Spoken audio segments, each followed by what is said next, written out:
한 주일 동안 잘 지내셨습니까? 오늘 부활절 예배 드립니다. 교회 소식 몇 가지 드립니다. 코로나19 감염 확산 방지를 위한 사회적 거리두기 1.5 단계입니다.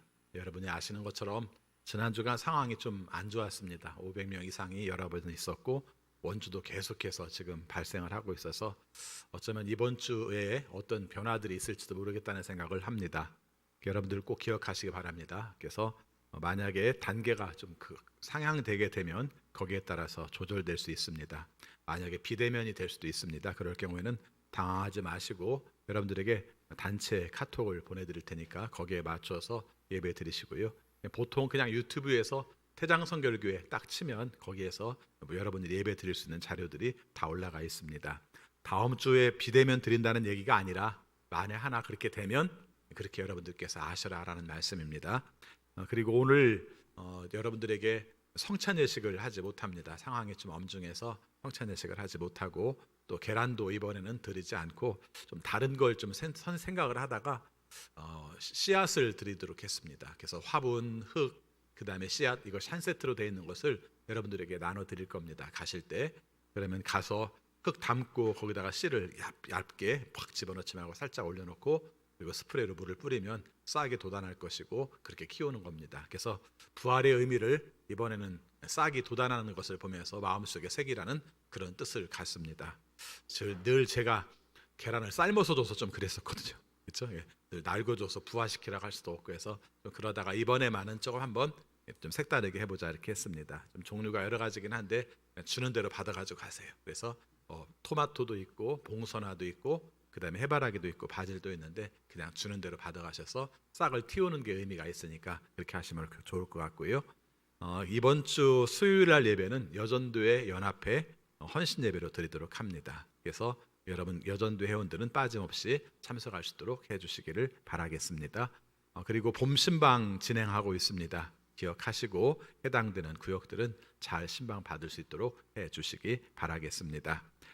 그리고 세례를 받으시는 분들은 우리 교회에서는 교육을 받아야 합니다. 그래서 예배 세례자 교육을 7주 내지 8주 정도를 받게 되는데 아마 이번에는 주로 학생들이 되지 않을까 싶습니다. 자녀들 중에서 받아야 할 분들이 있으면 보내주시기를 바라겠습니다.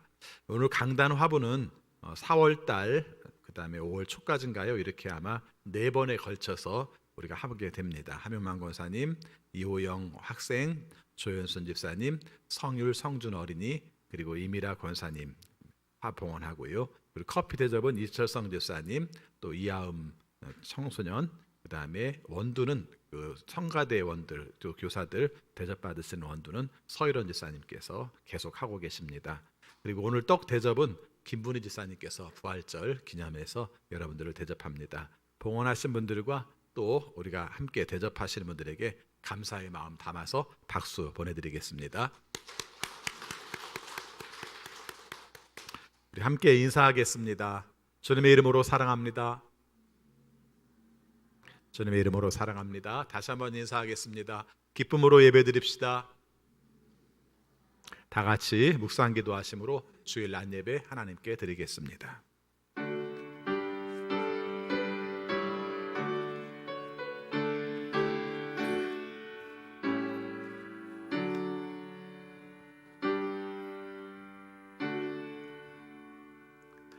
우리 주 예수 그리스도의 하나님 아버지께 찬양을 드립시다. 하나님께서는 그 크고 자비로 우리를 새로 태어나게 하셨습니다. 그리하여 그는 죽은 사람들 가운데에서 예수 그리스도가 부활하심으로 말미암아 우리로 하여금 산 소망을 갖게 해 주셨습니다. 아멘.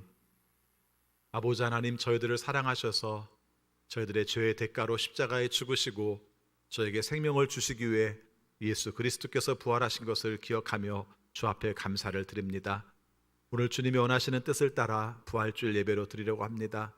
영과 진리로 드릴 때 성령으로 충만하게 하시고 하나님의 임재하심을 경험하며 예배하는 우리 모두가 되게 하여 주옵소서. 주가 원하시는 뜻대로 살려고 노력하였지만 주님 앞에 섰을 때에 우리가 죄인임을 고백합니다. 우리의 죄를 용서하여 주시고 새 마음을 부어주셔서 하나님이 원하시는 뜻으로 예배할 수 있는 우리 모두가 되게 하여 주옵소서. 예수 그리스도 이름으로 기원하옵나이다. 아멘. 다 같이 일어나셔서 경배 찬송 165장 주 하나님 독생자 예수 이어서 부르시겠습니다.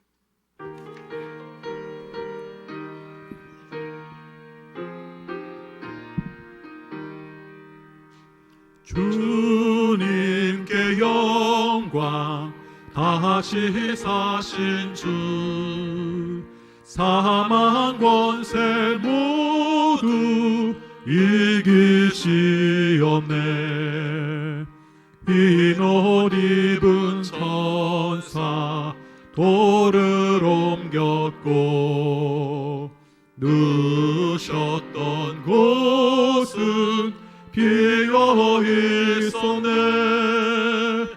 주님께 영광, 다시 사신 주, 사망 권세 모두 이기시었네. 부활의 주님 나타나시사, 두려움과 의심 물리치셨네. 주의 교회 기뻐 찬송하여라. 다시 사신 주님 죽음 이겼네. 주님께 영광, 다시 사신 주, 사망 권세 모두 이기시었네.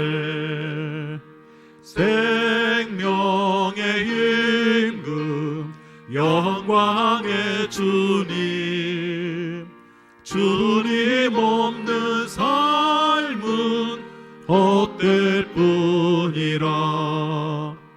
주의 사랑으로 세상 이기고, 요단 건너 본향 가게 하소서. 주님께 영광, 다시 사신 주, 사망 권세 모두 이기시었네.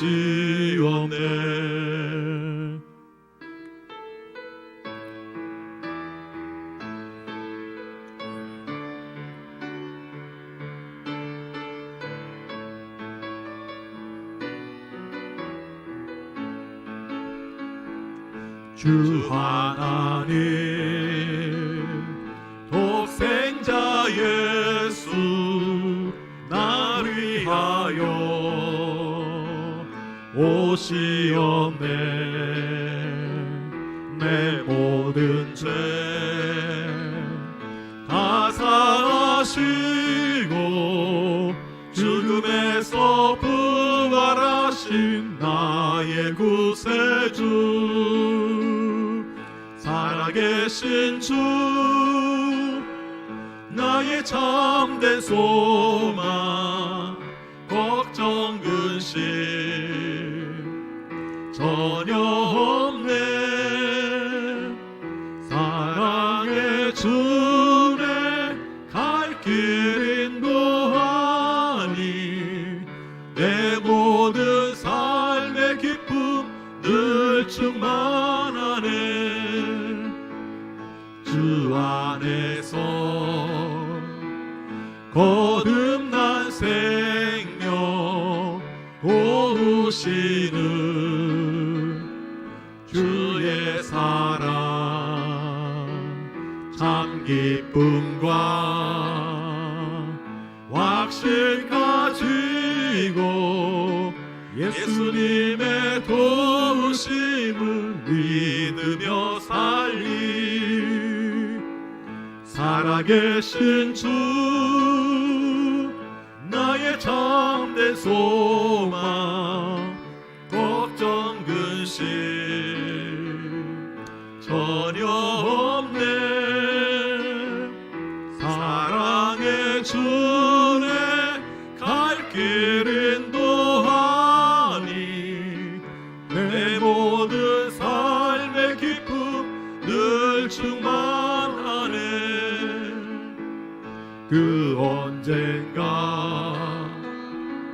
주 뵐 때까지 주를 위해 싸우리라. 승리의 길 멀고 험해도 주님께서 나의 앞길 지켜주시리. 살아계신 주 나의 참된 소망 걱정 근심 전혀 없네. 사랑의 주네 갈 길 인도하니 내 모든 삶의 기쁨 늘 충만하네. 아멘. 사도신경으로 우리의 신앙을 고백하겠습니다. 나는 전능하신 아버지 하나님 천지의 창조주를 믿습니다. 나는 그의 유일하신 아들 우리 주 예수 그리스도를 믿습니다. 그는 성령으로 잉태되어 동정녀 마리아에게서 나으시고 본디오 빌라도에게 고난을 받아 십자가에 못 박혀 죽으시고 장사된 지 사흘 만에 죽은 자 가운데에서 다시 살아나셨으며 하늘에 오르시어 전능하신 아버지 하나님 우편에 앉아 계시다가 거기로부터 살아있는 자와 죽은 자를 심판하러 오십니다. 나는 성령을 믿으며 거룩한 공교회와 성도의 교제와 죄를 용서받는 것과 몸의 부활과 영생을 믿습니다. 아멘. 자리에 앉으시기 바랍니다. 이 시간 함께 기도하실 때에 임영희 집사님 기도 인도 하시겠습니다.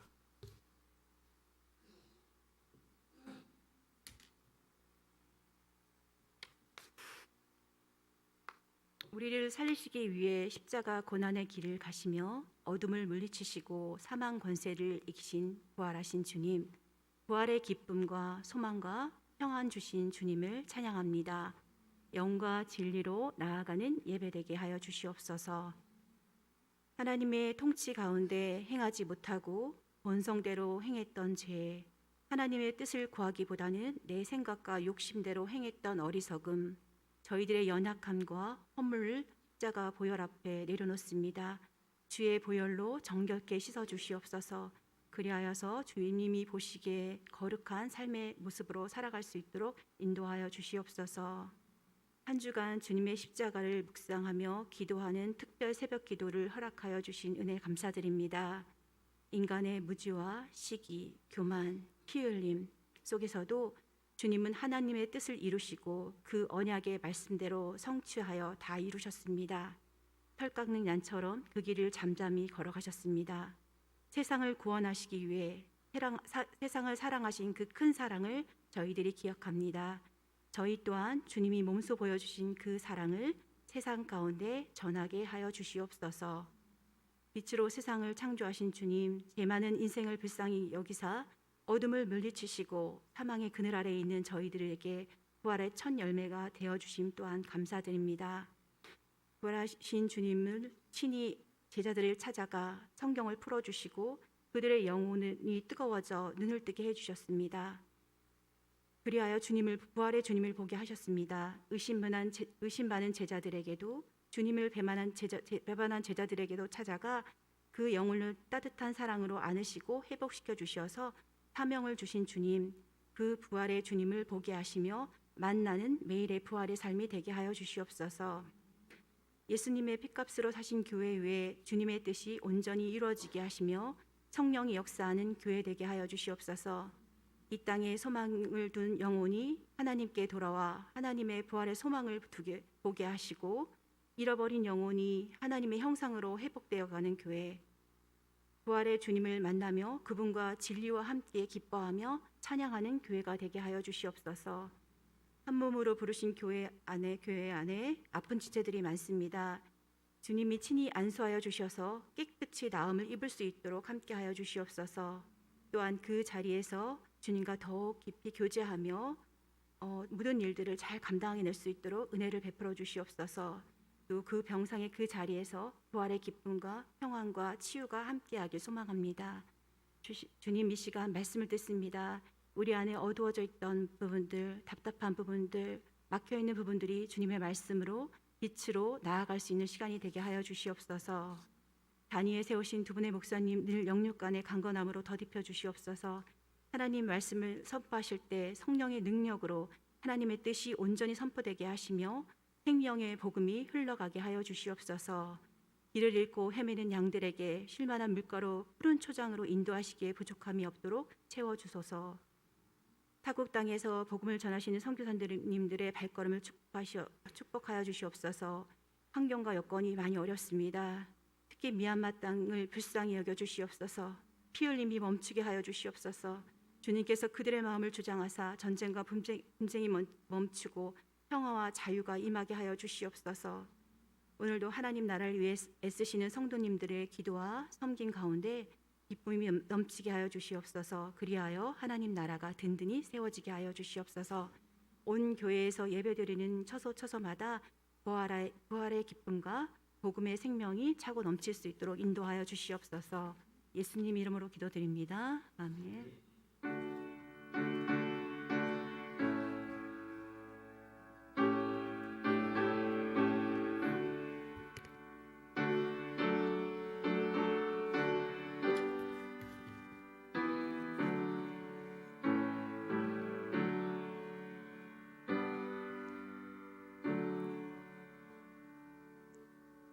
하나님 말씀 신약성경 마가복음 16장 1절부터 8절까지 봉독하겠습니다. 마가복음 16장 1절부터 8절까지 봉독합니다. 안식일이 지났을 때 막달라 마리아와 야고보의 어머니 마리아와 살로메는 가서 예수께 발라드리려고 향료를 샀다. 그래서 이레의 첫날 새벽 해가 막 돋은 때에 무덤으로 갔다. 그들은 누가 우리를 위하여 그 돌을 무덤 어귀에서 굴려내 주겠는가 하고 서로 말하였다. 그런데 눈을 들어서 보니 그 돌덩이는 이미 굴려져 있었다. 그 돌은 엄청나게 컸다. 그 여자들은 무덤 안으로 들어가서 웬 젊은 남자가 흰 옷을 입고 오른쪽에 앉아 있는 것을 보고 몹시 놀랐다. 그가 여자들에게 말하였다. 놀라지 마시오. 그대들은 십자가에 못 박히신 나사렛 사람 예수를 찾고 있지만 그는 살아나셨소. 그는 여기에 계시지 않소. 보시오, 그를 안장했던 곳이요. 그러니 그대들은 가서 그의 제자들과 베드로에게 말하기를 그는 그들보다 먼저 갈릴리로 가실 것이니 그가 그들에게 말씀하신 대로 그들은 거기에서 그를 볼 것이라고 하시오. 그들은 뛰쳐나와서 무덤에서 도망하였다. 그들은 벌벌 떨며 넋을 잃었던 것이다. 그들은 무서워서 아무에게도 아무 말도 못하였다. 아멘. 거룩한 주일, 특별히 부활절을 맞이하여 하나님께 예배하는 여러분 모두에게 하나님의 크신 사랑과 또 부활의 기쁨이 넘치시기를 축원합니다. 오늘 함께 읽은 말씀 마가복음 16장 1절부터 8절까지 함께 읽었습니다. 예수님께서 부활하셨다는 말씀은 복음서마다 다 나옵니다. 그렇죠? 마태, 마가, 누가, 요한복음에 다 공통적으로 나옵니다. 그래서 우리는 일반적으로 생각할 때 복음서마다 다 똑같은 내용이 써 있을 거라고 생각을 하는데 사실은 좀 차이점들이 있습니다. 먼저 공통점처럼 얘기할게요. 복음서에 예수님의 부활을 말할 때 맨 먼저 공통점은 빈 무덤이었다가 공통점입니다. 빈 무덤이었다. 그곳에 가서 보니 예수님이 계시지 않았다. 무덤이 비어 있었다. 이게 바로 예수님의 부활에 관한 첫 번째 공통점입니다. 두 번째 내용은 무엇이냐면은 부활하신 그리스도께서 나타나셔서 만났다. 이게 바로 부활절의 메시지의 공통점입니다. 내용들은 서로 달라요. 그래서 어디서 만났는가가 서로 다릅니다. 어떤 사람들은 몰래 우리가 숨어 있다가 만나기도 하고요. 어떤 사람들은 우리가 바닷가에서 예수님을 만나기도 하고요. 어떤 사람은 엠마오로 가는 길에 만나기도 하고요. 이 내용들이 서로 복음서마다 조금씩 차이점 있는 내용들을 보게 됩니다. 아무튼 중요한 것은 예수님을 만났다. 예수님을 만났는데 어떻게 만났는가? 자기가 있던 처소에서 만났다. 이 부분들이 바로 예수님의 부활의 특징을 경험한 사람들의 이야기라는 것을 알고 있습니다. 그런데 또 하나의 특징이 있습니다. 어떤 복음서를 본다 할지라도 공통적인 특징 중에 하나가 맨 처음 빈 무덤을 발견한 사람들은 여자들이었다는 겁니다.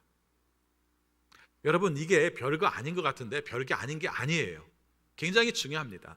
복음서가 다 똑같은 것 같은데 사실은 강조점들이 서로 다르다고 말씀을 드렸다면, 모든 복음서에서 빈 무덤에 여자들이 맨 처음 갔다고 말하는 것은 여기는 분명히 말하고자 하는 메시지가 있는 겁니다. 여러분, 우리는 역사와 신문을 비교적 사실에 적합한 내용들로 보게 됩니다. 근데 사실은 전하고자 하는 메시지를 집어넣어서 거기다가 우리에게 보여주는 경우가 많아요. 이번 주간에 이런 일이 있었습니다. 어떤 신문에 영국의 한 공원을 이렇게 사진을 찍어서 보여줬습니다. 그러면서 그 밑에다가 뭐라고 썼냐면 이렇게 썼습니다. 코로나 예방 접종을 50% 이상 해서 시민들이 자유를 얻게 되어서, 찾게 되어서 공원에 나와서 마스크도 안 쓰고 선탠을 하고 있다, 이런 내용이 나왔습니다. 그런데 그날 더 재밌는 사실은 뭐냐면, 우리나라는 이번 주간에 500명이 넘어서 막 난리가 났는데, 영국에서는 예방접종을 50% 이상 했음에도 불구하고 그 주간에 하루에 그날 신문에 보도된 내용에 4,500명이 확진이 됐어요. 근데 신문의 내용에는 그 사람들이 마스크를 벗고 선탠을 하는 내용만 나와서, 아, 영국은 이미 코로나가 백신을 맞아서 아무 문제가 없구나는 메시지를 우리에게 보내준 거예요. 근데 중요한 걸 뺐습니다. 뭘 뺐습니까? 4,500명이 확진됐다는 게 빠졌어요. 영국이나 우리나라랑 인구가 비슷해요. 우리가 한 5천만 좀 더 되고 영국이 6천만 조금 더 되는 정도니까 4,500명이라고 하면 되게 많은 인원입니다. 그럼 결국은 말하고자 하는 메시지에서 뭘 했습니까? 결국은 백신 맞아서 그 사람들은 괜찮아 이렇게 말했지만, 사실은 우리보다 더 위중한 상황이라는 것을 알 수 있는 거죠. 제가 무슨 얘기를 하려고 하냐면, 부활에 관한 메시지도 복음서들마다 여러 부활에 관한 이야기들이, 경험한 이야기들이 있지만 거기서 담고 있는 내용들이 서로 다른데도 불구하고 공통적으로 빠뜨려 놓지 않은 것은 여자들이 부활을 보았다, 여자들이 빈무덤을 보았다라는 말을 한 것은 어떻게 볼 것인가, 이 부분을 살펴야 될 것입니다. 물론 빈무덤에서 오늘 말씀을 보면은 예수님을 만난 건 아니에요. 그러나 부활의 증거를 맨 처음 본 건 그 사람들이라는 것입니다. 자, 그러면 오늘 본문에 의해서 이 사람들은 어떻게, 왜 그곳에 가게 되었는가를 함께 살펴보려고 합니다. 여러분, 지난 주간에, 고난 주간에 예수님의 십자가의 곁에 있던 사람들을 얘기할 때에도 여자들에 관한 이야기를 했었어요. 제가 일부러 여자들을 높이라고 그 말을 한 게 아니라 성경에 그렇게 써 있어요. 일반적으로 볼 것 같으면 예수님의 고난의 자리, 십자가의 자리에 요한복음에만 예수님께서 사랑하는 제자가 거기 서 있었다라고 말을 하지, 다른 복음서에는 예수님의 제자들이 거기 있었다는 말이 아예 안 나와요. 가장 가까웠던 사람들, 가장 친밀했던 사람들, 가장 영향을 많이 받은 사람들, 그래서 마땅히 거기에 있어야 되고, 심지어는 자기들이 죽는다 할지라도 그 자리에 있어야 될 사람들이 그곳에 없었다는 것입니다. 성경은 묘하게도 좋은 이야기를 할 것 같은데 그런 이야기를 하고 있어요. 오늘 말씀에서도 그렇게 말하고 있습니다. 그럼 우리는 이런 질문을 하게 됩니다. 성경에서 말을 하지 않지만 우리는 질문하게 되죠. 왜 남자들, 제자들은 다 없고 왜 여자들만 그곳에 있게 되었을까 하는 것입니다. 여러분, 이렇게 생각하시면 됩니다. 내가 가지고 있는 역할, 직책보다 더 중요한 건 얼마나 사랑하느냐입니다. 신앙생활은 그거예요. 여러분이 목사인지 장로인지 권사인지 집사인지 어떤 부서를 맡아서 담당하는지 그거 중요해요. 그런데 그보다 더 중요한 건 뭐냐면은 내가 예수님을 얼마나 사랑하는가, 이게 중요해요. 결과적으로 우리의 순서는 이렇게 됩니다. 예수님을 내가 너무 사랑하기 때문에 내가 목사의 사명을 감당하는 겁니다. 예수님이 내가 너무 사랑하기 때문에 예수님의 그 사랑에 보답하고자 내가 교사의 사명을 감당하는 겁니다. 이게 맞는 거죠. 또 때에 따라서는 내가 어떤 재능이나 역할들을 맡지 못했다 할지라도 예수님을 사랑하는 것은 여전합니다. 이런 고백을 하는 사람이라면 그것이 바로 예수님을 사랑하는 사람이고 예수님을 만나는 사람으로 볼 수 있는 것이죠.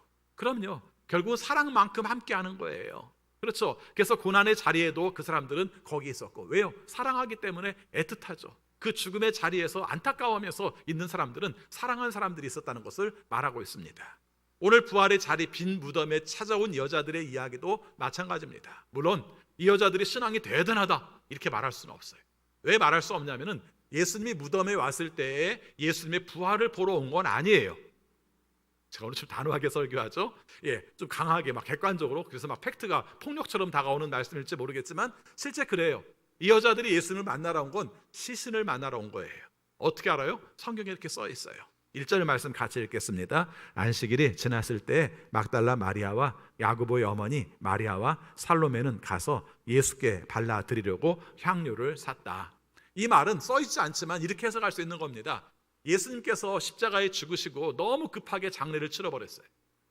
그렇죠? 유대인의 전통에 의하면 장례를 치를 때 일단 죽으면 바로 무덤에다가 이렇게 모신답니다. 아마 썩고 하는 일들을 좀 가볍게 할 수 있는 것이 아니라서 그랬던 것 같아요. 무덤에 안치를 해놓고 그 다음에 애도의 기간을 3일 이상을 갖는다고 해요. 그리고 나서 마지막 확인을 하고 시신에 방부제를 바르고 이런 역할들을 한다고 합니다.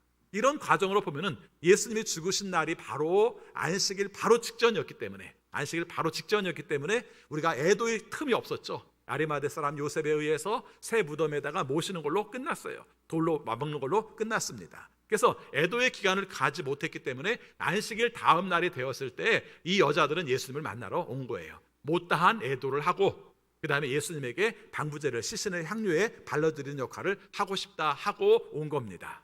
자, 그런데 제가 이 말씀을 하는 것도 겁니다. 남자들은 다 어디 가고 여자들만 하냐는 거예요.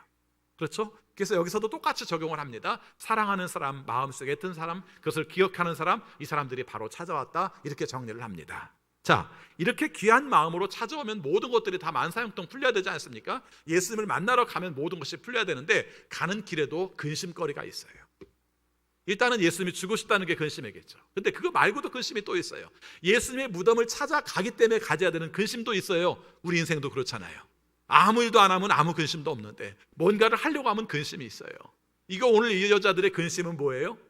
오늘 말씀에 보니까 3절 내용에 보니까 누가 우리를 위하여 그 돌을 무덤 어귀에서 굴러내 주겠는가 이렇게 하면서 갔다는 거죠. 이게 무슨 얘기입니까? 여러분 아시는 것처럼 우리처럼 땅에다가 매장하는 방식이 아니라 바위를 파고 동굴을 만들어서 거기다가 무덤을 안치시키고 그 다음에 그 앞에 큰 돌을 갖다가 세워놓는 방식이니까 이런 방식에서 볼 때 이 돌을 옮길 만한 힘이 없다는 거죠. 얼마나 큰지 여자 3명이 밀어도 안 될 만큼 컸다 이렇게 말을 하는 거죠. 그래서 이 부분도 그렇게 아까 말씀을 드렸습니다. 우리의 삶 가운데 선한 뜻을 가지고 어떤 일을 하려 할지라도 우리의 삶 가운데서 불안하고 또 우리의 삶 가운데서 걱정거리가 늘 있다는 거죠. 자, 그리고 갔습니다. 그리고 갔더니 걱정거리가 사라졌네요. 우리가 생각했던 걱정은 사라졌어요. 너무 잘 됐죠. 돌이 옮겨져 있었으니까. 내가 어떻게 돌을 옮겨야 될 것인가를 걱정을 했는데 가보니까 돌이 옮겨져 있어요. 그래서 걱정거리는 사라졌어요. 근데 걱정거리가 사라지니까 또 걱정거리가 생겨요. 어떤 걱정거리가 생기죠? 어떻게 된 거지?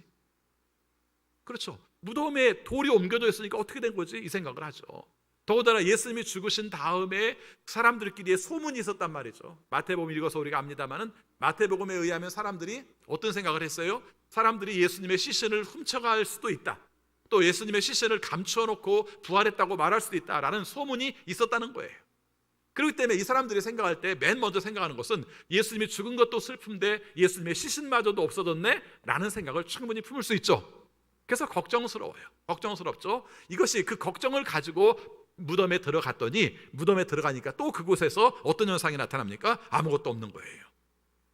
이게 바로 부활에 관한 메시지, 오늘 말씀 속에서 등장한 부활에 관한 메시지가 오늘 말씀 속에 등장을 하고 있는 겁니다. 제가 이렇게 말씀을 드리고 싶어요. 성경 지금 읽은 말씀 1절부터 4절까지 말씀에서 이 여자들의 상태나 감정적인 묘사들은 제가 하지 않았어요. 그러나 실질적으로 여러분들이 듣기에도 이 사람들이 어땠을 것 같아요? 걱정스러워요, 불안해요, 두려워요, 당혹스러워요. 그렇지 않나요? 여러분 우리가 마가복음을 시작할 때 마가복음을 시작을 이렇게 합니다. 하나님의 아들 예수 그리스도의 복음의 시작이라 이렇게 하거든요. 복음이라는 말은 기쁘다는 거예요. 기쁜 소식이라는 거예요. 그래서 여러분들에게 이제 기쁜 소식을 전하겠습니다 라고 말을 한다면 오늘 예수님의 부활이 사실은 마지막이거든요. 오늘 여러분 좀 이따 말씀을 드리겠습니다만 마가복음 16장은 끝장이에요. 끝장에서 맨 마지막에 등장하는 내용은 어떻게 나와야 됩니까? 부활로 말미암아 기뻐하는 모습들이 등장할 것 같은데 사실은 이 여자의 지금 감정은 어떻습니까? 그렇지가 못하다는 거예요. 자, 오늘 말씀을 보면서 또 한 가지 우리가 충격적인 이야기를 드리도록 할게요. 아실 수도 있습니다만은 우리가 잘 모를 수도 있을 것 같아서 이 말씀을 합니다. 여러분 성경을 읽다 보면 가끔 가다가 큰 꺽쇠로 이렇게 쳐져 있는 자리들이 있어요. 그 중에서도 가장 충격적이고 가장 우리의 삶 가운데서 와닿는 부분 중에 하나가 마가복음 16장 9절부터 20절까지.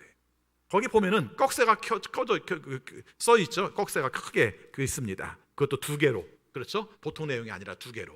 그럼 이게 뭔가 하는 겁니다. 그리고 그 난외의 주에 보면은 이런 복잡한 말이 써 있습니다. 뭐라고 써 있어요? 옛날 사본에는 마가복음이 1장 8절까지만 있고 어떤 사본에는 1장 8절부터 8절까지만 있는 게 아니라 11절까지 있는 것도 있고 어떤 사본에는 20절까지도 나온다, 이런 얘기가 나옵니다. 그럼 헷갈려요. 그렇죠? 성경이 한꺼번에 딱 주어진 건 줄 알았더니 역사적에 따라서 좀 내용이 달라진단 말이야. 이런 오해를 할 수도 있는 내용이에요. 실제 그런 요소가 있습니다. 2, 3세기경에 발견된 성경 중에는 뒤에 있는 9절부터 20절까지 없는 게 있더라는 거예요. 없더라는 겁니다. 아니, 오히려 그건 있더라는 겁니다. 그리고 그 이전에 나온 것들은 그것이 없더라는 것입니다. 그럼 이건 굉장히 충격적이에요. 무슨 말씀이 되냐면, 여러분 아시는 것처럼 복음서 중에서 마가복음이 맨 처음 쓴 성경이에요. 그렇죠? 요한복음이 맨 마지막에 쓴 성경이에요. 그리고 일반적으로 볼 때마다 맨 처음 쓴 성경이 다른 성경에 영향을 줬을 가능성이 많이 있다고 보고 있어요. 그러면 결과적으로 성경을 이야기할 때마다 짧을수록 더 옛날 걸로 보고 길수록 더 낮은 걸로 봐요. 물론 그것이 딱 맞지는 않습니다. 마태복음 28장이지만은 요한복음 21장이지만은 사실은 마태복음이 더 이전에 쓴 걸로 보기 때문에 딱 똑같지는 않아요. 그럼 여기서 왜 제가 이 말을 갑자기 왜 꺼냈을까? 부활절 날 충격적이게 이유가 있습니다. 만약에 마가복음 16장 1절에서 8절까지만 부활에 관한 기사가 나왔다고 생각하면 이것은 우리에게 굉장히 많은 의미를 부여하고 있는 거예요. 여러분, 말함으로도 의미를 부여하지만 말하지 않음으로도 의미를 부여해요. 그렇죠? 오늘 말씀에서 16장 1절부터 8절까지만 부활에 관한 기사가 나왔다. 그럼 뭐가 빠진 겁니까? 예수님을 만난 이야기들이 다 빠진 거예요. 그렇죠? 그래서 엠마오 가는 길의 이야기도, 그 다음에 그 강가에서 만난 이야기도, 도마의 부활절 이야기도 지금 다 빠져버린 거예요. 근데 왜 이렇게 기록을 했을까? 이 의미를 우리가 먼저 새기면 이 말씀이 주는 의미도 우리가 깊이 묵상할 수가 있을 것입니다. 여러분, 이상하게도 오늘 말씀을 보면은 조금 전에 말씀드렸던 내용을 다시 말씀드리면은 마가복음 16장 내용에서 보면은 이 여자들이 기쁨이 없어요. 그렇죠? 예수님을 만나러 갈 때도 기쁨이 없었지만은 예수님을 만난 다음에도 기쁨이 없는 것을 봅니다. 어떻게 하는지 봅시다. 8절 말씀 보겠습니다. 같이 읽겠습니다. 그들은 뛰쳐나와서 무덤에서 도망하였다. 그들은 벌벌 떨며 넋을 잃었던 것이다. 그들은 무서워서 아무에게도 아무 말도 못하였다. 이게 바로 그 앞에 있는 6절 7절에 부활 그 빈 무덤에서 어떤 젊은 남자가 흰 옷을 입고 있었던 그 사람, 이게 뭔지 잘 모르겠어요. 그렇죠? 그래서 우리는 그냥 일반적으로 그냥 묶어서 천사 그렇게 말을 합니다. 중요한 것은 상징이 있을 것 같은데 저도 잘 모르겠어요. 흰 옷 입은 젊은 남자, 그렇죠? 이렇게 말한 겁니다. 예수님이 아닐까? 예수님은 아닌 것 같아요. 예수님은 갈릴리에서 만나다고 말씀하신 거 보면 예수님은 아닌 것 같아요. 그럼 그것을 전한 존재가 천사의 존재이고, 사실은 천사든지 젊은 남자든지 흰 옷을 입었든지 그게 중요한 게 아니라 그분이 전한 메시지만 중요한 것 같아요. 근데 이런 메시지를 들은 다음에 이 세 여자가 무덤에서 얼른 뛰쳐나왔어요. 비무덤 때문에도 그럴 수도 있겠지만 그분이 한 말씀 때문에도 그럴 수 있죠. 그리고 뛰쳐나왔습니다. 그리고 이분들이 한 이야기를 볼 것 같으면 그 다음 중요한 의미를 해야 돼요. 근데 그 다음에 뭘 하는지를 몰라요. 그 얘기를 먼저 볼까요? 이 무덤 안에서 어떤 일이 있었는지를 먼저 보도록 하겠습니다. 자, 거기 보니까 두 가지로 크게 나눌 수 있습니다. 6절 말씀 같이 읽습니다. 그가 여자들에게 말하였다. 놀라지 마시오. 그대들은 십자가에 못 박히신 나사렛 사람 예수를 찾고 있지만 그는 살아나셨소. 그는 여기에 계시지 않소. 보시오, 그를 안장했던 것이요. 이렇게 한마디 했습니다. 자, 그 다음에 두 번째 7절입니다. 같이 읽습니다. 그러니 그대들은 가서 그의 제자들과 베드로에게 말하기를 그는 그들보다 먼저 갈릴리로 가실 것이니 그가 그들에게 말씀하신 대로 그들은 거기에서 그를 볼 것이라고 하시오. 문장이 깁니다마는 사건은 딱 두 개예요. 예수님은 여기 계시지 않다. 첫 번째가 그겁니다. 예수님은 부활하셨기 때문에, 살아나셨기 때문에 여기 계시지 않아. 예수님을 죽은 자 곳에서 찾으면 안 돼. 예수님은 살아나셨기 때문에 죽은 곳에 계시지 않아. 첫 번째 문장입니다. 두 번째 문장은 뭐냐면은 제자들에게 가서 알리세요. 예수님을 만나는 자리는 갈릴리랍니다. 그러니까 예수님께서 먼저 갈릴리에 가 계실 테니까 제자들이 갈릴리에 가면은 예수님을 만날 수 있답니다. 이 내용이에요. 그렇죠? 여러분, 원초적인 부활의 메시지는, 마가복음에서 기록하고 있는 메시지는 비무덤에는 아무도 계시지 않다. 예수님을 만나기 위해서는 갈릴리로 가도록 하라. 이거 두 가지입니다. 그리고 예수님을 만났다는 얘기는 없습니다. 이 여자들도 지금 여기서 예수님을 만난 이야기가 없습니다. 근데 조금 전에 말씀드린 내용이 뭐예요? 8절 말씀 보니까 이런 소리를 들은 여자들의 반응이 어땠는가 하는 거 같이 다시 한번 읽겠습니다. 8절입니다. 그들은 뛰쳐나와서 무덤에서 도망하였다. 그들은 벌벌 떨며 넋을 잃었던 것이다. 그들은 무서워서 아무에게도 아무 말도 못하였다. 이렇게 말을 합니다. 좀 이상하죠. 더군다나 그 뒤에 아무것도 없다고 생각하면 더 이상하죠. 부활에 관한 메시지를 왜 이렇게 어둡게 끝났을까 하는 내용이 이상하지 않습니까? 여러분, 이 사람들이 말씀을 가서 전했는지 안 전했는지도 모르겠어요. 사실은 전했죠. 전했으니까 전한 이야기들이 또 다른 곳에서 등장하고 있고, 또 그래서 복음을 증거한 사람들이 예수님을 맞으러 갈리로 가고 있고 있기 때문에 분명히 간 건 맞아요. 근데 오늘 말씀에서는 미완성으로 잘라버렸어요. 가끔 영화를 보면 막 갈등하고 부딪히고 충돌하고 충격을 하다가 거의 뭔가 이렇게 조금 약간 좋아지는 것 같다가 영화가 끝나버리잖아요. 요즘 사람들이 그런 말을 하는데 옛날 어른들이 그럽니다. 아, 뭐야, 감질나게 왜 여기서 끝나, 뭐 이러는데, 요즘들은 다 알아요. 뭘 알아요? 아, 우리에게 해석하라고 하는구나, 너희들의 상상에 맡길게 라고 말을 하는구나, 이걸 우리는 알아요. 그래서 오늘 말씀에서도 사실은 그런 의미를 가지고 있는 것이죠. 그래서 무덤에서 무서워서 두려워서 어떻게 할 바를 알지 못해서 벌벌 떨었던 그 여자들은 어떻게 됐을까? 그리고 우리에게 답을 묻는 거예요. 너희들은 어떻게 할 건데? 이런 얘기예요. 그렇게 생각을 한다면 오늘 말씀 속에서 우리에게 주시는 의미가 크다는 것입니다. 그러면은 왜 마가복음이 이렇게 기록되어 있을까? 부활에 관한 메시지를 왜 이렇게 기록되어 있을까를 먼저 살펴보도록 하겠습니다. 여러분, 사실은 굉장히 어색하죠. 그렇죠? 미완성이에요. 미완성이라 어색해요. 그런데 그 내용을 살펴볼 것 같으면 초대교회 공동체 자체가 굉장히 힘든 삶들을 살았어요. 앞에서도 잠깐 언급했습니다만 마가복음 자체 내용에서 제자들이 예수님을 잘 따르지 못한 내용들이 많이 나옵니다. 마지막 십자가의 죽음의 자리에서만 그런 게 아니라 평상시에도 예수님의 의도와 다르게 행동하는 것들이 되게 많이 나요. 누가 높아? 뭐 이런 거 따지고 있고, 그렇죠? 이런 모습들이, 불완전한 모습들이 많이 있었던 것이죠. 그래서 사실은 초대교회 사람들만, 그 예수님의 제자들이 함께 예수님을 따라다닐 때만 그런 게 아니라 초대교회 공동체도 되게 어려웠어요. 부활을 경험하고 그래서 교회 공동체를 이루어서 하나님이 원하시는 뜻대로 신앙생활을 하고 복음 증거를 하지만 그렇다고 해서 아무 문제가 없는 게 아니잖아요.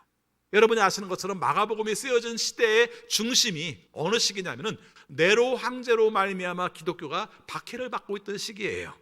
그러니까 처음은 신앙생활을 제대로 해서 하나님이 원하시는 뜻대로 증거하고 부활의 기쁜 소식을 증거했지만, 근데 충격들이 생기죠. 문제들이 생기죠. 순교하는 일들이 생겨요.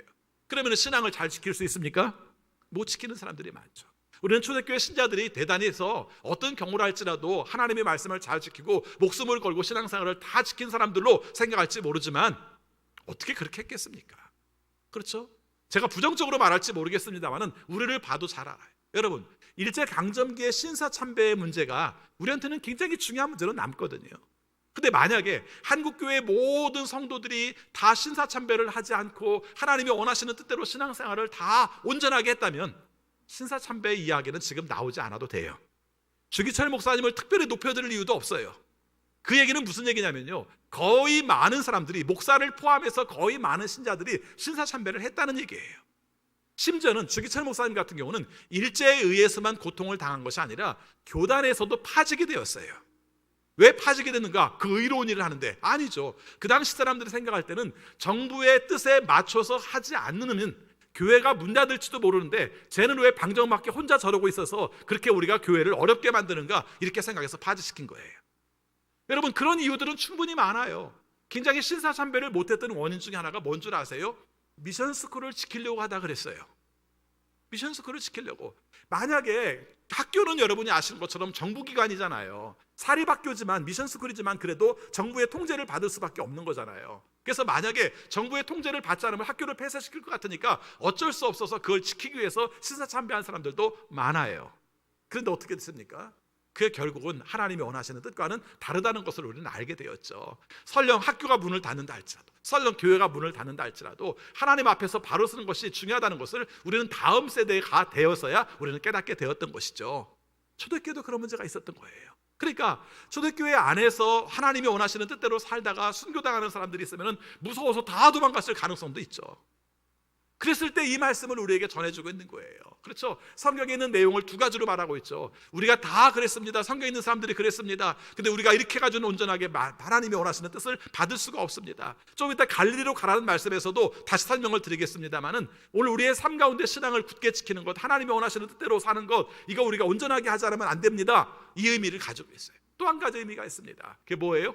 실패한 사례들을 말을 하는 거예요. 여러분, 늘 어려운 게 뭐냐면요, 내가 믿음으로 올바르게 살아가는 것도 되게 어려워요. 순교를 해야 되니까 어려워요.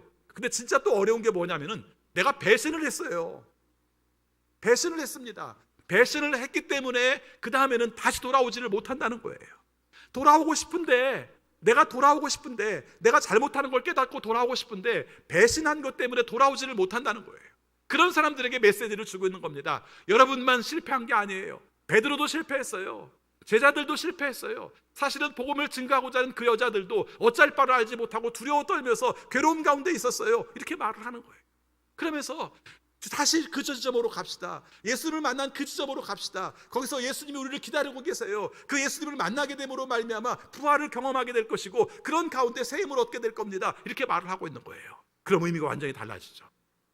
실패의 이야기를 한 이유가 다른 이유가 아니라 실패를 경험하고 있는 사람들에게 다시 일어서고 부활하신 예수님을 다시 만나서 부활의 능력으로 다시 살아가도록 하는 초점을 가지고 있다고 본다면 이 여자들의 떨고 두렵고 도망가고 그 다음에 말하지 못한 내용들이 충분히 이 사람들을 새롭게 일으킬 수 있는 힘이 되었다는 것입니다.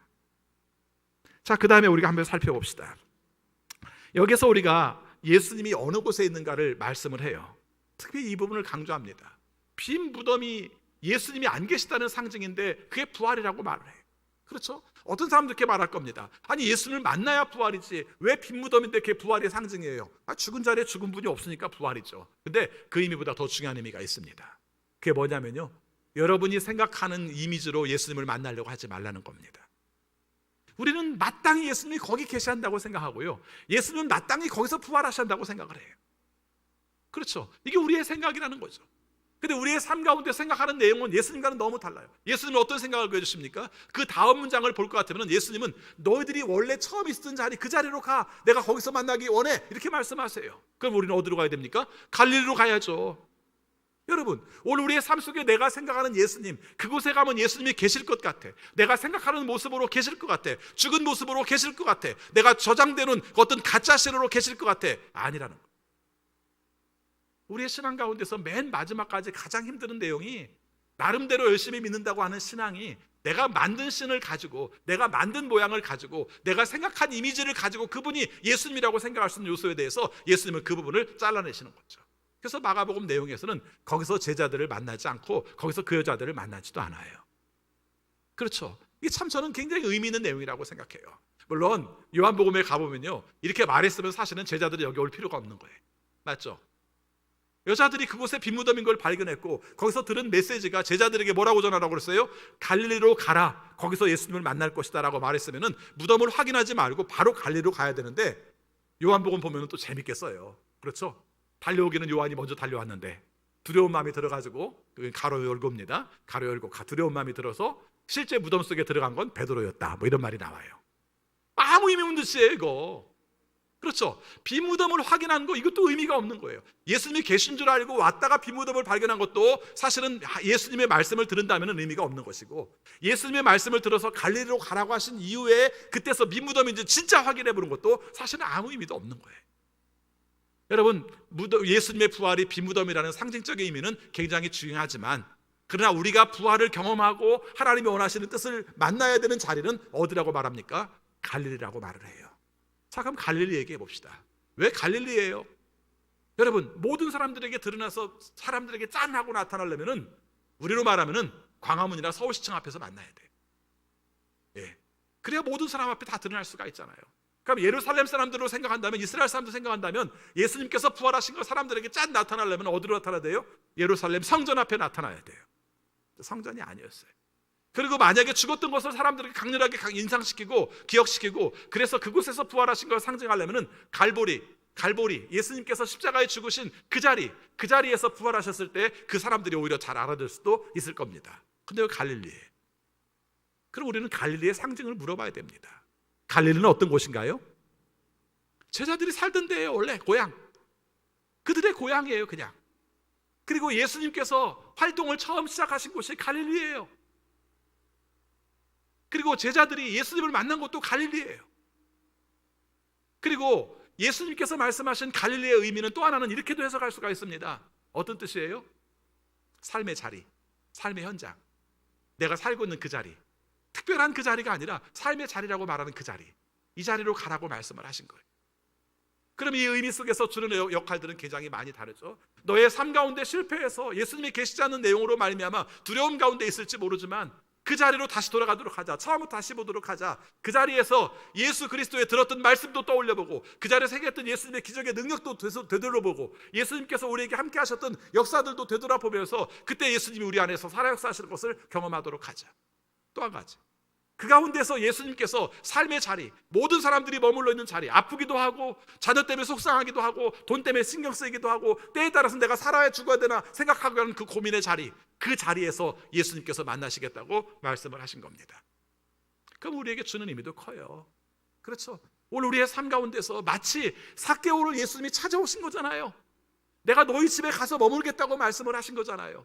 여러분, 탕자의 비유에서 둘째 아들에게 우리가 기다리고 있는 아버지는 아버지가 기다리고 있잖아요.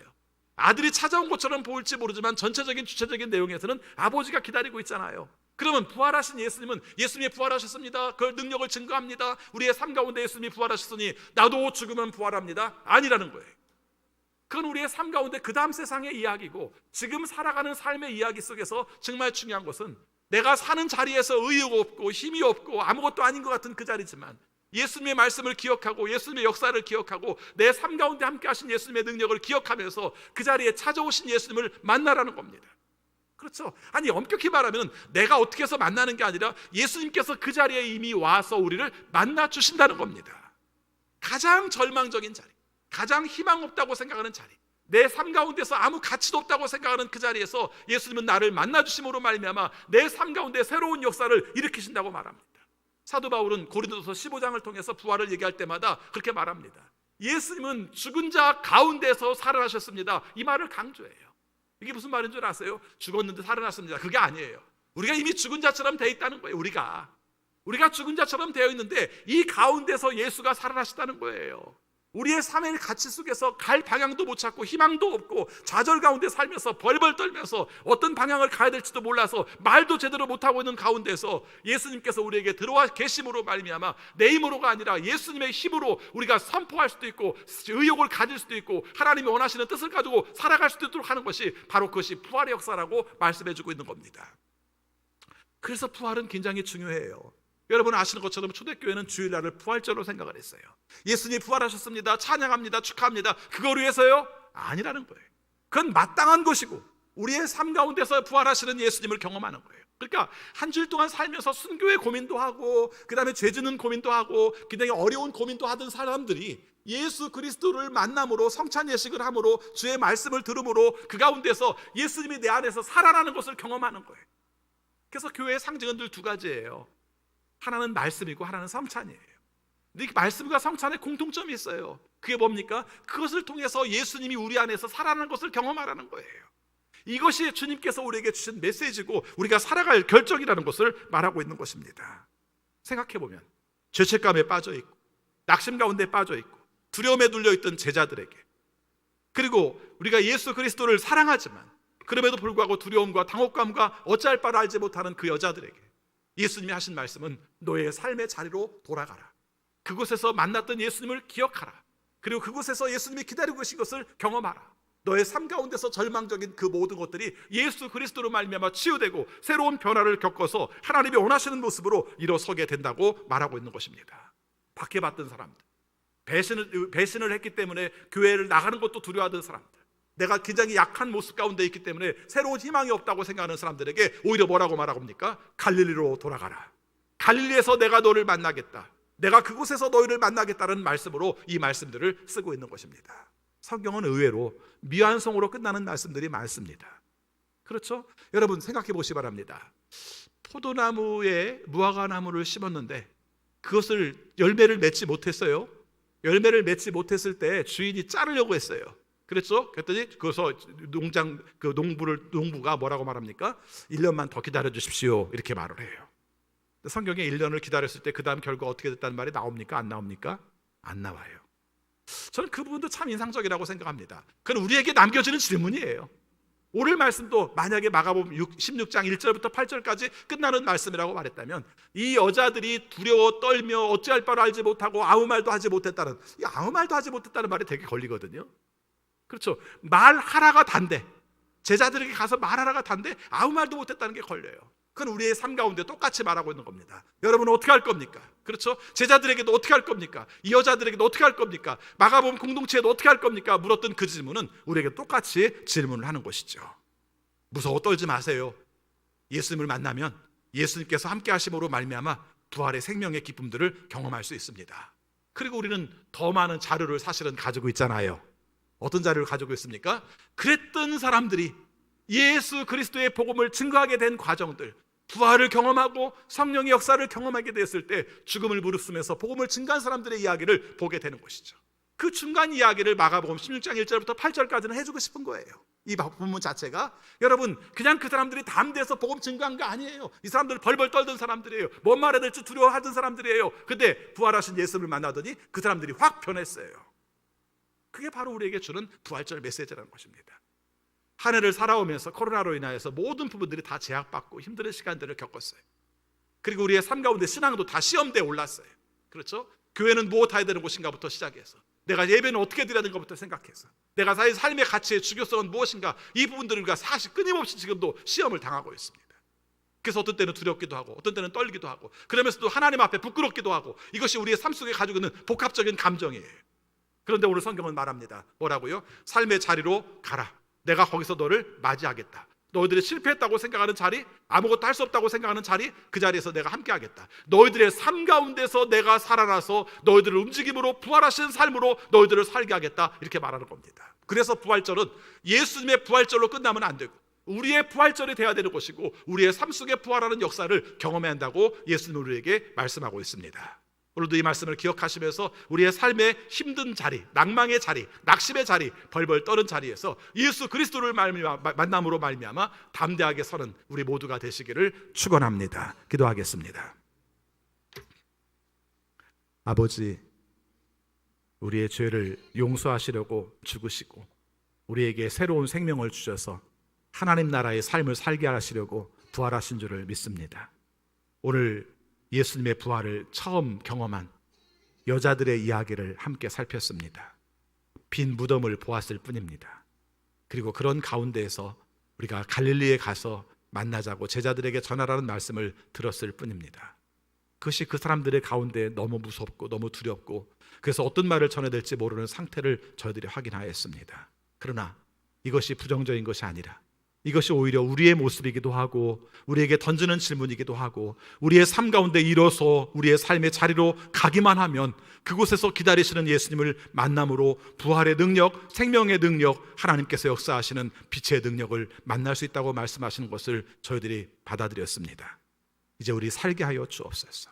그리고 우리의 삶 가운데에서 우리가 현재 처해 있는 환경 때문에 우리가 낙심하지 않게 하시고 절망하지 않게 하시고 두려워하지 않게 하시고, 우리 안에 역사하시는 예수 그리스도의 생명으로 살아갈 수 있는, 그리고 힘으로 살아갈 수 있는, 그리고 능력으로 살아갈 수 있는 우리 모두가 되게 하여 주옵소서. 예수 그리스도 이름으로 기도하옵나이다. 아멘. 찬송가 160장 부르시면서 봉헌하시겠습니다.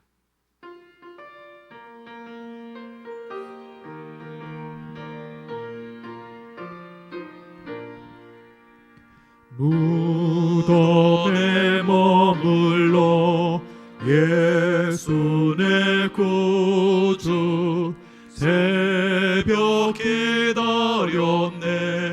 예수 내 주. 원수를 다 이기고 무덤에서 살아나셨네. 어두움을 이기시고 나와서 성도 함께 길이 다스리시네. 사셨네 사셨네 예수 다시 사셨네. 헛되이 지키네 예수 내 구주. 헛되이 봉하네 예수 내 주. 원수를 다 이기고 무덤에서 살아나셨네. 어둠을 이기시고 나와서 성도 함께 길이 다스리시네. 사셨네 예수 다시 사셨네 거기 못 가두네 예수 내 구주 우리를 살리네 예수 내 주 원수를 다 이기고 무덤에서 살아나셨네 어두움을 이기시고 나와서 성도 함께 길이 다스리시네 사셨네 예수 다시 사셨네 아버지 하나님, 오늘 우리에게 적합한 부활의 말씀 주셔서 감사합니다. 일용할 양식 주시고 건강 주셔서 감사합니다. 우리에게 이웃을 주시고 또 가정을 허락해 주셔서 외롭지 않게 해주셔서 감사합니다. 우리에게 일을 주셔서 소득과 보람을 경험하게 하심을 감사합니다. 이 마음 모아 주 앞에 감사의 예물 드리오니 주여 받아 주옵소서. 그리고 우리의 삶에 복 내려주시되 예수 그리스도를 만남으로 부활의 능력을 체험하여서 부활의 삶을 살아 생명력 있게 살아갈 수 있는 복을 허락하여 주옵소서. 코로나19로 말미암아 겪는 어려움들이 우리가 큽니다. 지금도 계속 확산이 많이 되고 있어서 걱정입니다. 주님께서 우리를 긍휼히 여겨 주셔서 빨리 종식될 수 있도록 그리고 우리의 삶의 일상을 회복할 수 있도록 도와주옵소서. 방역 당국과 또 의료진들을 기억해 주셔서 하나님의 은혜 가운데 이 역할들을 저지하는 역할들을 잘 감당하게 하여 주옵소서. 아버지, 코로나19의 장기화로 말미암아 경제적으로 어려움을 겪는 식구들이 늘어가고 있습니다. 고난의 때에 주시는 하나님의 특별한 은혜로 이 일들을 잘 감당해낼 수 있도록 인도하여 주옵소서. 아버지, 사명을 가지고 선교지에 나가 있는 선교사님들을 기억하여 주옵소서. 외국인이라 어렵고 또 선교사라 어렵고 코로나 상황이라 어려운데 주님께서 친히 도와주셔서 잘 감당하고 또 그때 그곳에 있게 하신 하나님의 뜻을 증거할 수 있도록 도와주옵소서. 미얀마를 기억하여 주옵소서. 긍휼히 여겨 주옵소서. 동족이 동족을 죽이는 아픈 역사가 우리에게도 있었는데 그들에게도 똑같이 이루어지고 있습니다. 아버지, 이제 피가 멈추게 하여 주옵시고 정상적으로 돌아오게 하셔서 자유와 평화가 다시 예전처럼 돌아갈 수 있도록 인도하여 주옵소서. 그곳에 있는 우리 박영호 선교사님을 기억하여 주옵소서. 쉽게 떠날지도 못하고 또 그곳에 머물기도 어려운 여건 가운데 있습니다. 중요한 결정을 해야 되는데 주님께서 지혜 주셔서 주님의 뜻대로 감당하게 하여 주옵소서. 그곳에 지금 있게 하신 뜻을 깨달아서 그들과 함께 울고 그들과 함께 기도하여 주님이 원하시는 뜻을 이루게 하시되 순간순간 주님께서 지혜를 주셔서 잘 감당해낼 수 있도록 인도하여 주옵소서. 질병 중에 있는 식구들, 특별히 항암 치료받고 또 후속 조치를 취하고 또 그것으로 말미암아 고통을 겪는 식구들을 기억하여 주옵소서. 주님, 통증에서 벗어나게 하여 주옵소서. 모든 수치들이 정상화되게 하여 주옵소서. 아픈 부분들이 정상적으로 돌아와서 주님 앞에서 재발되지 않게 하여 주셔서 온전히 건강하게 하나님의 뜻을 이루며 살아갈 수 있도록 인도하여 주옵소서. 어떤 경우에도 낙심하지 않게 하여 주옵소서. 우리의 자녀 중에 사고로 말미암아 다시 한번 시술을 받은 자녀가 있습니다. 주님께서 기억하여 주시고 지금 더 많이 불편한 상태에 있지만 주님께서 친히 도우시면서 감염 없게 하여 주시고 완벽하게 치료되어 일어설 수 있도록 인도하여 주옵소서. 우리 자녀들 중에 장기적인 치료를 받는 자녀들이 있습니다. 주님께서 함께하여 주셔서 우리가 면역력 좋아지게 하시고 또 혈소판 생성 잘 되게 하여 주시고 루푸스 치료되게 하여 주셔서 주의 권세와 권능으로 일어설 수 있도록 인도하여 주옵소서. 자녀들에게 지혜를 주셔서 분별력 있게 하여 주시고 본인들이 추구해야 될 길이 무엇인지를 하나님의 뜻 가운데서 발견할 수 있도록 인도하여 주옵소서. 특별히 우리 어린이, 청소년, 유영아 교육기관들을 기억해 주셔서 하나님의 뜻대로 어렸을 때부터 말씀으로 무장되게 하여 주시고 그 사명을 감당하는 선생님들에게 영적 능력과 뜨거운 사랑이 충만하여 하나님의 뜻을 잘 감당할 수 있도록 인도하여 주옵소서. 아버지, 우리나라가 많이 혼란스럽습니다. 하나님이 원하시는 뜻을 따라 서로 사랑하면 좋은데 평화로웠으면 좋겠는데 그렇지를 못합니다. 분노하고 있습니다. 서로 미워하고 있습니다. 서로 용서하지 못하고 있습니다. 주님께서 함께하여 주셔서 우리들의 마음속에 사랑과 용납과 그리고 평화가 넘치는 삶을 살아 하나님께 오랫동안 쓰임받게 하여 주옵소서. 대통령을 비롯한 위정자들을 기억하여 주옵소서. 눈앞의 이익 때문에 나라가 어두워지게 하는 식구들 되지 않게 하여 주시고, 하나님을 두려워하며 백성들의 마음을 읽을 수 있어서 청렴하게 사명을 감당할 수 있는 지도자들이 되게 하여 주옵소서. 세상을 향해 나갑니다. 맡겨주신 뜻을 따라 살 때에도 하나님의 도우심대로 잘 감당하게 하시고 하나님의 은혜 능력 가운데 굳건하게 설 수 있도록 인도하여 주옵소서. 어려운 형편 가운데서도 성도들을 섬기고자 하는 우리 오늘 대접하는 식구들을 기억해 주셔서 하나님의 은혜가 더하게 하여 주옵소서. 예수 그리스도 이름으로 기도하옵나이다. 아멘.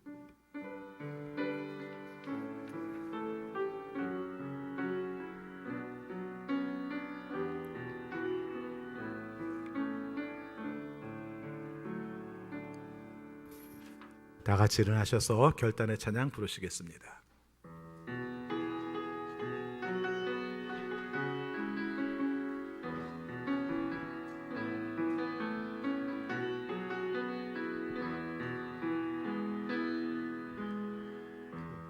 은혜 아니면 살아갈 수가 없네. 호흡마저도 다 주의 것이니 세상 평안과 위로 내게 없어도 예수, 오직 예수뿐이네. 그 신계획 다 볼 수도 없고 작은 고난에 지쳐도 주께 묻기 나의 모든 삶 버티고 견디게 하시네. 은혜 아니면 살아갈 수가 없네.